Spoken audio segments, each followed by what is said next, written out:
Hello friends, welcome to daily current affairs in 1 minute.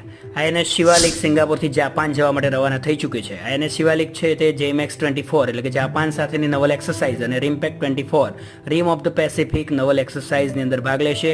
આ રિમ્પેક્ટ 24 એ US navy સાથેની હવાઈ આઇલેન્ડની આજુબાજુ Pacific રીઝનમાં ભારતનું સાગર વિઝનને આગળ વધારવા માટે સક્ષમ છે. આસામની અંદર રેમલ વાવાઝોડાના કારણે પૂરની સ્થિતિ હજુ પણ ગંભીર છે. 6 લોકોના મોત થયા છે અને 11 જિલ્લાના લગભગ 3.5 લાખ લોકો આના કારણે પ્રભાવિત થયા છે. રાષ્ટ્રપતિ શ્રીમતી દ્રૌપદી મુર્મુએ પ્રખ્યાત કઠપુત્રી કલાકાર અને પદ્મશ્રી માગુની ચરણ કુંવરના નિધન પર ભારે શોક વ્યક્ત કર્યો છે. તેઓ ઓડિશાના રહેવાસી હતા. ઇન્ડિયન ઓઇલ કોર્પોરેશને LPG કોમર્શિયલની અંદર ₹69 અને એવિએશન ટર્બાઇન ફ્યુઅલની કિંમતમાં 6.5% ઘટાડો કર્યો છે.